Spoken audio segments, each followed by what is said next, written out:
Right now, we're facing a man-made disaster of global scale. Our greatest threat in thousands of years, climate change.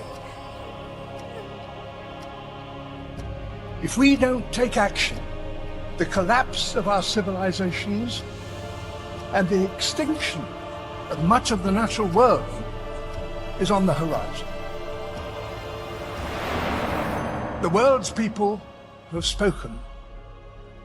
Their message is clear. Time is running out.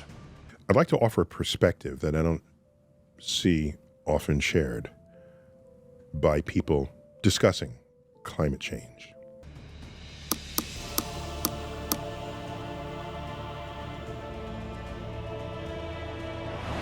Picture Earth from space, a blue and green jewel streaked with clouds spinning silently in the void.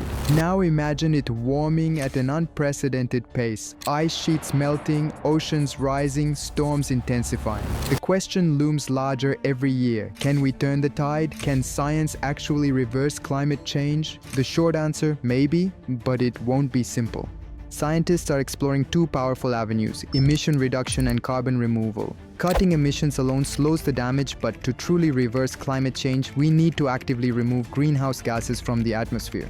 Direct air capture, DAC, is one method. Gigantic machines, sometimes called artificial trees, pull CO2 directly from the air. The captured carbon can then be stored underground in rock formations or even turned into building materials. Ocean-based solutions offer another frontier. Algae and plankton naturally absorb CO2. By boosting their growth or creating artificial upwelling zones, researchers hope to enhance the ocean's carbon sink capacity.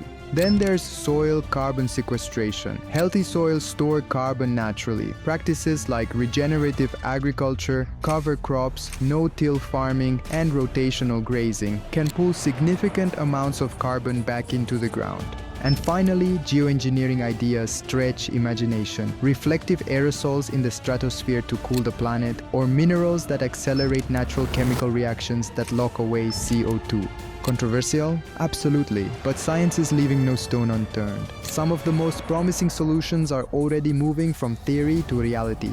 Take direct air capture. Companies like Climeworks in Switzerland are building massive plants that pull thousands of tons of CO2 from the atmosphere each year. While still expensive, scaling this technology could eventually remove gigatons of carbon annually, equivalent to taking millions of cars off the road. Then there's the ocean frontier. Fertilizing parts of the ocean with nutrients like iron encourages plankton blooms, which absorb CO2 through photosynthesis.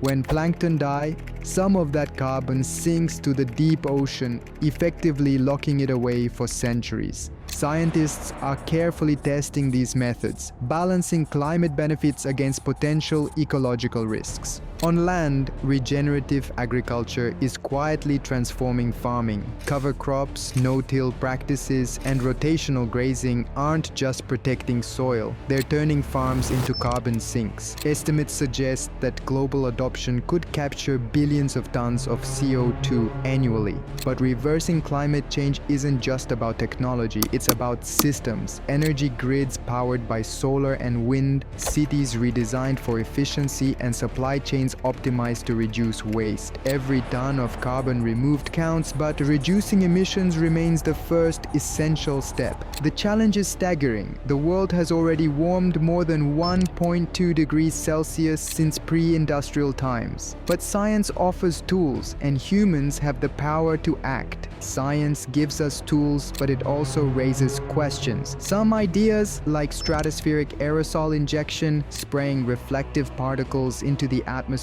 to cool the planet, could temporarily lower global temperatures.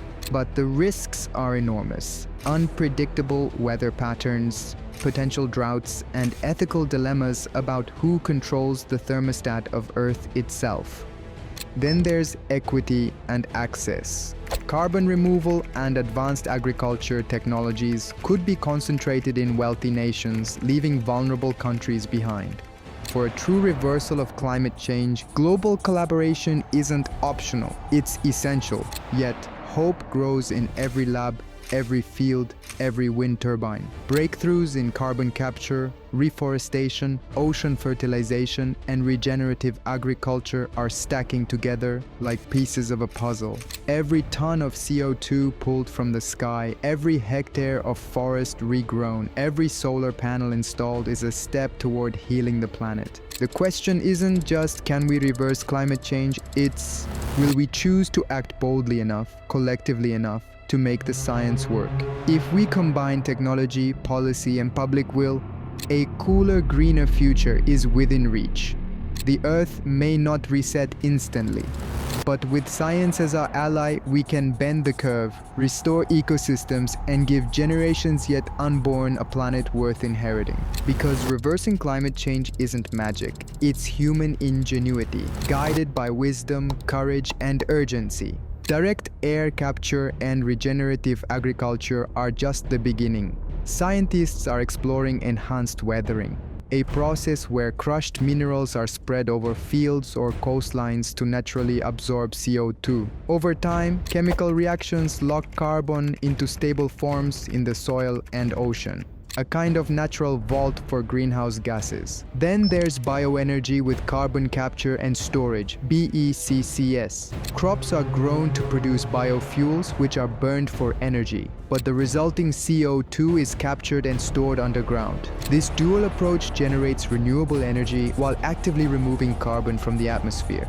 Even microbes are joining the fight. Researchers engineer bacteria to consume CO2 and produce biofuels, plastics, or fertilizers, turning pollution into resources. Every petri dish becomes a miniature climate solution. Science alone cannot reverse climate change. Decisions about geoengineering, like spraying reflective aerosols, raise profound ethical questions. Who controls Earth's thermostat? Who bears the risks if unintended side effects occur? Policies must ensure equity, giving developing nations access to carbon removal technologies, renewable energy, and climate adaptation tools. Without global cooperation, solutions risk leaving the most vulnerable behind. The power to heal the planet also lies with every individual and every nation. Planting trees, switching to renewable energy, changing diets, innovating industrial practices, all these actions compound, stacking solutions like building blocks. Scientists calculate that a combination of carbon removal, renewable energy transition, and smarter land management could limit warming to below 2 degrees Celsius, stabilizing ice sheets and oceans over decades. Imagine a world where glaciers stop shrinking, cities breathe cleaner air, and oceans regain balance. That vision is not science fiction. It is the blueprint that emerges when ingenuity meets courage and data guides policy. Reversing climate change won't be instantaneous. It requires persistence, vigilance, and collaboration. But every ton of carbon captured, every hectare restored, every megawatt of clean energy installed is proof that humans can repair the planet. The question remains, will we act with enough urgency? Because the tools are here, the science is advancing, and the future, a cooler, greener, thriving Earth, is still within reach. Reversing climate change is no longer a question of possibility, it's a question of choice. The tools exist: carbon removal technologies, regenerative agriculture, renewable energy, and innovative geosolutions. But science alone cannot heal the planet. It requires action, collaboration, and courage from every nation, every community, and every individual. Every tree planted, every ton of CO2 captured, every wind turbine spun, every policy enacted. These are the steps that bring us closer to a cooler, greener, thriving Earth. The challenge is immense, but the stakes are clear. The future of life on this planet depends on what we do today. If we act boldly and wisely, we can bend the curve of climate change, restore ecosystems, and leave a world worth inheriting. The science is advancing. The solutions are within reach. And the Earth, resilient, beautiful, and alive, is waiting for us to rise to the occasion. Climate change isn't just about melting glaciers or rising seas. It's about time. Time stolen from ecosystems, time stolen from cities, and slowly, time stolen from us. The same forces heating the planet, pollution, stress, oxidative damage, are quietly accelerating aging inside the human body. Our skin, our cells, our DNA are reacting to the same environment we're destroying. So if we can learn how to slow aging inside the human body, maybe we also learn how to slow the damage outside it. Because survival isn't just about living longer, it's about living better on a planet that can still sustain us. If you want to understand how science is trying to reverse aging, how researchers are hacking time at the cellular level, and what that means for the future of humanity, watch this video next, because the fight against climate change and the fight against aging might be two sides of the same battle against time.